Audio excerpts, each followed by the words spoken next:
To recreate a Domino's pizza at home, the first thing we need to do is make the dough. Add 15 ounces of either plain or bread flour into a large mixing bowl, along with one 7-gram sachet of dry fast-acting yeast. Now, according to the ingredients list on the Domino's website, their pizza dough doesn't actually contain any salt or sugar, which is honestly a little bit odd.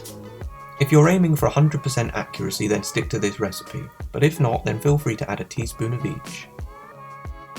Next, add 1 tablespoon of olive oil, 11 ounces of warm milk around 38 degrees Celsius or 100 degrees Fahrenheit, and finally 1 ounce of warm water at the same temperature.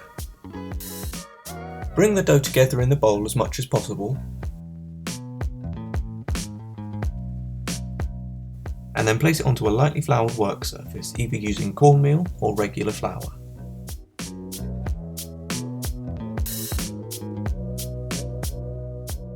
Knead the dough for around 5 to 10 minutes. And there are 2 ways you'll know when it's done. See how it snaps when I stretch it? That's because the gluten isn't developed enough yet. Keep going and it will become soft, smooth and elastic.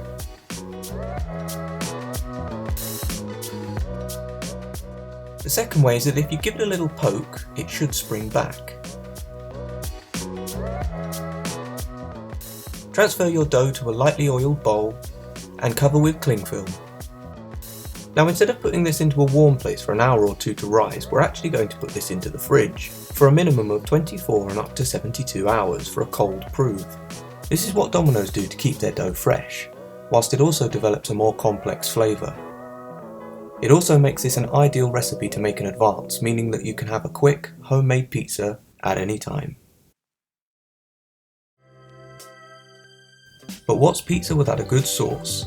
In a small saucepan, add half a can or 4 ounces of whole or chopped tomatoes, followed by 1 tablespoon of tomato puree, 1 tablespoon of water, half a teaspoon of salt, sugar and garlic powder, 1/4 of a teaspoon of oregano, black pepper,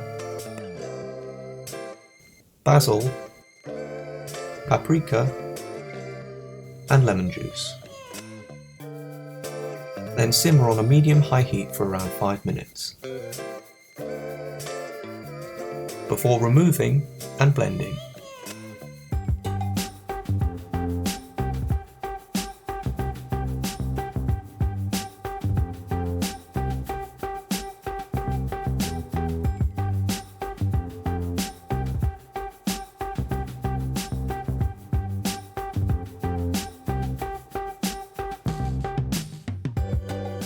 To recreate their garlic and herb dip, into a small ramekin or bowl, squeeze or dollop around 2 tablespoons of mayonnaise, 2 teaspoons of milk, 1 teaspoon of dried parsley, 1 teaspoon of garlic powder and half a teaspoon of lemon juice, and then mix until combined.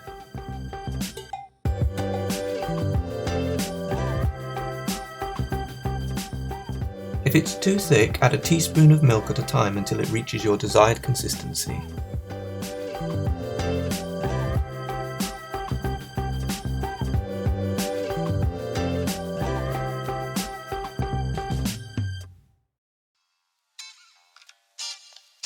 Many hours later, I've removed half the dough from the fridge, which is enough to make 1 medium pizza, and I've allowed it to come to room temperature for 2 hours before use.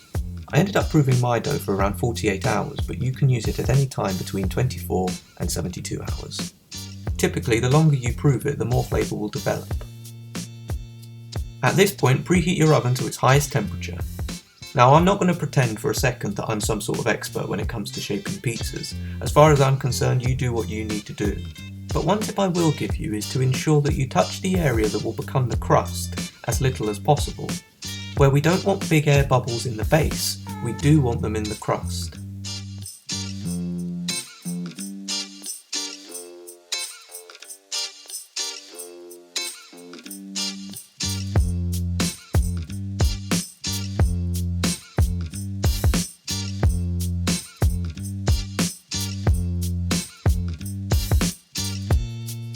Bring in a baking tray, lightly flour,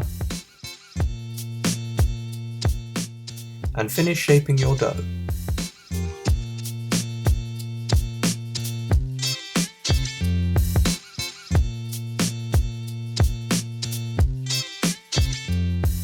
Add as much sauce as you like. I ended up using around 4 tablespoons.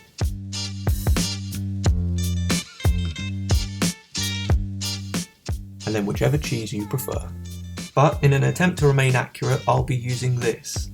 It's probably the only time I'll recommend using pre-grated mozzarella, purely because this is what Domino's use in their stores. Then add whatever toppings you wish, but for this pizza, I'm going to be sticking with a traditional margherita. Place it into the oven, and depending on how hot your oven gets, it can take anywhere from 7 to 12 minutes to cook, making sure you turn halfway through to get an even colour.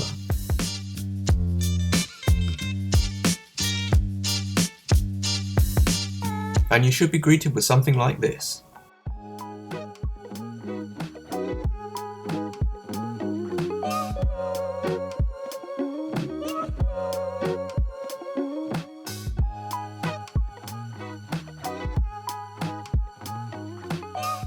Another way to check that it's cooked all the way through is to tap the bottom. If it sounds hollow, you're good. If not, put it back into the oven. And there it is, a delicious homemade Domino's pizza.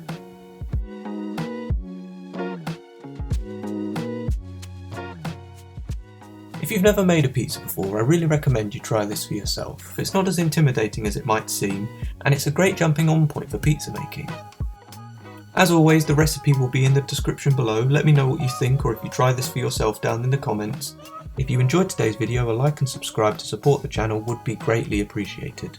For more recipes, check out my cooking playlist. Leave any suggestions for future recipes you'd like to see down in the comments. Thank you for watching, and I'll see you in the next video. Bye bye.